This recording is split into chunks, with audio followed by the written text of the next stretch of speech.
بہت سارے کوشچنز آ رہے ہیں کہ عبادات میں وسوسے آ رہے ہیں، نماز میں وسوسے آ رہے ہیں، وضو کے ٹائم وسوسے آ رہے ہیں. اللہ مستعان.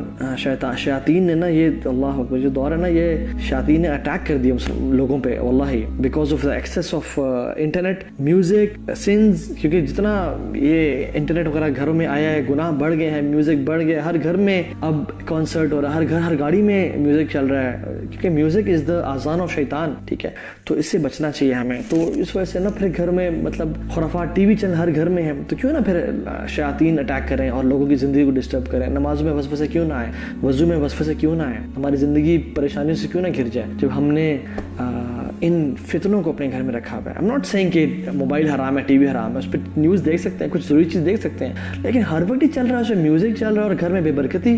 سورہ بقرہ پڑھنے سے فرشتے آتے ہیں، شیاطین بھاگتے ہیں. میوزک چلنے سے فرشتے بھاگتے ہیں، شیاطین گھر میں آتے ہیں. جس گھر میں شیاطین ہو اس میں وسوسے نہیں ہوں گے، اس میں رزق کم نہیں ہوگا، اس میں لڑائی اور پھڑے نہیں ہوں گے. اور جس گھر میں فرشتے ہوں اس میں خیر اور برکت اور امن اور سکون اور چین نہیں ہوگا. تو ہاں، بات یہ تھی کہ کیسے بچا جائے. اذکار کریں صبح شام کے، صبح مارننگ ایوننگس اپلیکیشنز پڑھیں، سورہ بقرہ کی تلاوت کریں، قرآن کو اپنی زندگی میں انڈلج کریں، اپنی زندگی کا حصہ بنائیں، وضو کی حالت میں رہیں، نوافل پڑھیں، گناہوں سے بچیں، آنکھوں کے گناہ سے، کانوں کے گناہ سے بچیں، اپنا پکچرز نکالیں گھر سے. ٹھیک ہے، سود کی جاب کو یا نوکری کو یا حرام کمائی کو چھوڑیں. اس طرح کچھ کام ہیں جو امپورٹنٹ جن کو آپ چھوڑیں تو یہ ہوگا.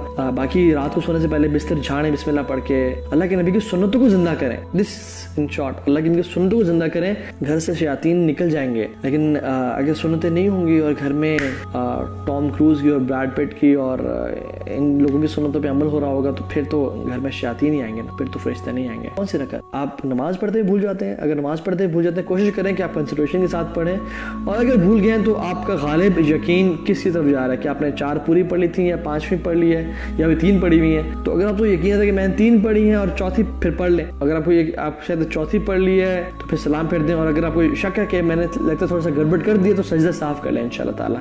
لیکن کوشش کریں کہ کنسنٹریشن ڈیولپ کریں اور اللہ سے توفیق مانگیں. وضو کی ٹائم سے ہی یہ ارادہ بنائیں کہ میں اللہ کے سامنے کھڑا ہونے جا رہا ہوں، میں رب العالمین کے سامنے کھڑا ہونے جا رہا ہوں. وضو کی دعا کیا ہے؟ وضو کی دعا ہے بسم اللہ. ٹھیک ہے، اللہ کی نے فرمایا کہ لا وضوء لمن لم یذکر اللہ، اس کا وضو نہیں ہے جو اللہ تعالیٰ کا ذکر نہیں کرتا، مینز بسم اللہ نہیں پڑھتا. اور یہ بسم اللہ الرحمن الرحیم نہیں ہے، صرف بسم اللہ ہے. ٹھیک ہے، اور وضو کی بعد کی دعا کیا ہے؟ اشہد ان لا الہ الا اللہ واشہد ان محمد عبدہ ورسولہ اللہم اجعلنی من التوابین واجعلنی من المتطہرین. یہ وضو کی دعا ہے جو وضو کے بعد پڑھی جا سکتی ہے. نیت کو کس طرح خالص کریں، یہ بات جان لیں کہ کوئی مخلوق آپ کو فائدہ نہیں پہنچا سکتی جب تک اللہ نہ چاہے، اور کوئی مخلوق آپ کو نقصان نہیں پہنچا سکتی جب تک اللہ نہ چاہے. تو جب بھی آپ کو شیطان آگے وسوسہ دینا کہ فلاں شخصوں میں دیکھ رہا ہے، اس کو خوش کرو، اس کے اچھا امپریشن بلڈ اپ کرو، تو کہیں کہ یہ جب میں مشکل میں ہوں گا نا تو یہ چاہے بھی تو مجھے فائدہ نہیں پہنچا سکتے، یہ کسی کام کی نہیں ہے، یہ مجھے فائدہ نہیں پہنچا سکتے، میرا رب مجھے فائدہ پہنچائے گا. دنیا تو شاید وہ فائدہ پہنچا دیں، وہ بھی اللہ کے حکم سے ہوتا ہے صرف، لیکن آخرت میں جب میری قبر 6 فیٹ انڈر ہوگی، جب میں رب کے سامنے کھڑا ہوں گا اور اکیلا کھڑا ہوں گا، اور کیسے کھڑا ہوں گا؟ حفاتن عوراتن غرلا، ننگے پاؤں، ننگا جسم اور انسرکمسائزڈ کھڑا ہوں گا. تو یہ لوگ نفسی کا عالم ہوگا اور یہ مجھے دھکے دے کے دور جائیں گے. تو why should I please them rather than pleasing Allah subhanahu wa ta'ala؟ یہ قلب من تراعی بید من عصیت، جس کے دل کو تم پلیز کرنا چاہ رہے ہو اس کا دل اس کے ہاتھ میں جس کو نافرمانی کرو. جس کی عبداللہ بن عمر کے بارے میں فرمایا تھا نا کہ احفظ اللہ یحفظ، اللہ کی حفاظت کرو، شریعت کی، دین پہ چلو، اللہ تمہاری حفاظت کریں گے. احفظ اللہ تجد تجاہک، تم اللہ تعالیٰ کے دین پہ چلو، اللہ تعالیٰ کو ہمیشہ سامنے پاؤ گے. وَإِذَا اسْتَعَنْتَ فَاسْتَعِنْ بِاللَّهِ، تم جب بھی مدد مانگو اللہ سے مانگنا. ٹھیک ہے، اور آگے کیا تھا؟ وَإِذَا اسْتَعَنْتَ فَاسْتَعِنْ بِاللَّهِ، یہ مجھے بھول رہا ہے، کبھی بھی بھول جاتا ہوں میں. ٹھیک ہے، آگے لمبی حدیث ہے خیر. اور پھر اس نے فرمایا کہ اگر پوری دنیا مل کے تمہیں فائدہ پہنچانا چاہے تو جان لو کہ تمہیں فائدہ نہیں پہنچا سکتی جب تک تمہارا اللہ نہ چاہے، اور پوری دنیا مل کے، پوری قومیں مل کے تمہیں نقصان پہنچانا چاہیں، تمہیں نقصان نہیں پہنچا سکتے جب تک اللہ نہ چاہے. ٹھیک ہے، رفعت الاقلام وجفت الصحف، جو پینز ہیں نا وہ لکھ چکے ہیں اور وہ اٹھ چکے ہیں، اور the ink has dried. تو کچھ نہیں ہو سکتا، صرف اللہ کو راضی کریں، صرف اللہ کو اپنا وہ بنائیں. ہم ہر نماز کے بعد کیا دعا پڑھتے ہیں؟ اللہم لا مانع لما اعطیت ولا معطی لما منعت ولا ينفع ذا الجد منک الجد. یا اللہ کوئی دے نہیں سکتا اگر تو روکنا چاہے، اور کوئی روک نہیں سکتا اگر تو دینا چاہے. تو یہ بڑی امپورٹنٹ چیز ہے. دل اور زبان کا کنیکشن کیسے بنے گا؟ Number 1, understand what you are seeing, realize what you are seeing. جیسے پڑھ اللہم صلی علی محمد وعلی آل محمد, مجھے اس کا مطلب پتہ ہونا چاہیے. میں اگر پڑھوں استغفر اللہ ربی من کل ذنب واتوب الیہ, مجھے اس کا مطلب پتہ ہونا چاہیے. ٹھیک ہے, اگر تو انسان کو اس کا مطلب پتہ ہے تو پھر اس کا کنیکشن بڑھے گا. دوسری بات, he should be focus more towards میں کیا بول رہا ہوں, اور جتنا ہی اس ذکر کے بارے میں اس کو احادیث پتہ ہوں گی, اس کے فضائل پتہ ہوں گے, اتنا ہی زیادہ. ابھی دیکھیں نا, جو شخص اس لیکچر کو سننے کے بعد درود بھیجے گا لیکن اس کو زیادہ مزہ آئے گا, جو شخص استغفار پڑھے گا اس کو زیادہ مزہ آئے گا, because you gain knowledge. The more you gain knowledge, اتنا ہی زیادہ ہمارے پہ جو ریئلٹی ہے وہ واضح ہوتی جاتی ہے اور ہمیں اتنا مزہ آتا جاتا ہے. سو گین نالج ان شاء اللہ تعالیٰ, اور اللہ تعالیٰ کی شان اور عظمت کے بارے میں جانیں کہ میرا رب ہے کون, میرا رب کیسا ہے, جس سے میں بات کر رہا ہوں وہ کون ہے, وہ مجھے یاد کرتا ہے. کیونکہ ذکر جو ہے نا, ذکر پورا دین ہمارا ذکر ہے. وہ اقیم الصلاۃ لذکری, نماز پڑھیں گے اس لیے, میرے ذکر کے لیے.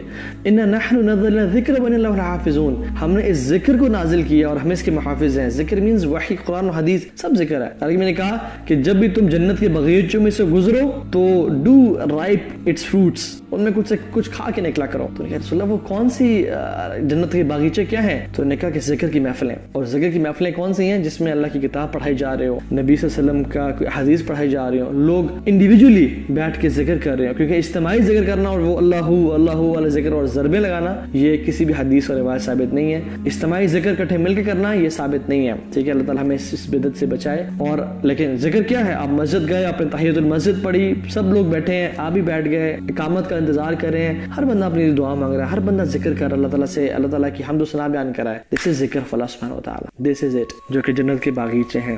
افطاری کرنے کی دعا, جی گڈ کوشچن, تھوڑا سا کنٹروورشل بھی ہے. ساری زندگی ہم ایک دعا پڑھتے رہے, اللہم لک صمت وبک آمنت وعلی رزقک افطرت. ٹھیک ہے, I'm sorry اگر میں بھول رہا ہوں تو, کیونکہ بہت پہلے ہم ہمیشہ یہ دعا پڑھتے تھے, لیکن بعد میں پتہ چلا کہ یہ دعا ضعیف ہے, یہ دعا اوتھینٹک نہیں ہے. تو اوتھینٹک دعا کیا ہے جو کہ اللہ کی پڑھا کرتے تھے؟ وہ یہ ہے, ذهب الظمأ وابتلت العروق وثبت الاجر ان شاء اللہ. ذهب الظمأ, پیاس بجھ گئی, وابتلت العروق, اور رگیں تر ہو گئی, وثبت الاجر ان شاء اللہ, اور ہمیں اجر بھی مل گیا ان شاء اللہ. دس از دا اوتھینٹک دعا آف افطاری. اور یہ کب پڑھنی چاہیے؟ یہ افطاری سے پہلے, جب تو ابھی تو پیاس بجھی نہیں, ابھی تو رگیں تاری نہیں ہوئی. یہ جو دعا ہے یہ افطاری کے بعد پڑھنی چاہیے. ٹھیک ہے, افطاری کے بعد جب ہم پی لیں, جب ہم کچھ تھوڑا سا کھا لیں, تو اس کے بعد پڑھنی چاہیے انشاء اللہ. یہ اللہ کے نبی صلی اللہ علیہ وسلم پڑھا کرتے تھے. اس طرح سے سحری کی بھی جو دعا ہے, وہ بصوم غدا نویت من شہر رمضان, یہ بھی اوتھینٹک نہیں ہے, یہ بھی اوتھینٹک نہیں ہے. سحری کے لیے دعا نہیں ہے کوئی, دل میں ارادہ کرنا کہ میں فرض روزہ رکھ رہا ہوں, اٹس امپورٹنٹ. کیونکہ فرض کے لیے نیت کرنا سحری سے پہلے, مطلب فجر کے ٹائم داخل ہونے سے پہلے امپورٹنٹ ہے. لیکن نفل کے لیے آپ دوپہر کے ٹائم میں بھی یا اشراق کے ٹائم میں بھی نیت کر سکتے ہیں. لیکن نبی صلی اللہ علیہ وسلم فجر پڑھ کے, اشراق پڑھ کے گھر آتے تھے, پوچھتے تھے ناشتے کے ٹائم پہ کچھ ہے, تو حضرت عائشہ کہتی تھی نہیں کچھ نہیں ہے رسول اللہ. کہتا اوکے میں آج نفل کی نیت کرتا ہوں. تو نفل کے لیے آپ نیت بعد میں بھی کر سکتے ہیں. تو وہ جو ہے نا, وہ بصوم غدا نویت من شہر رمضان, یہ اوتھینٹک نہیں ہے. اور اس کا مطلب یہ ہے کہ وہ بصوم غدا نویت, میں کل کے روزے کی نیت کر رہا ہوں, لیکن انسان اس دن پڑھ رہا ہوتا ہے.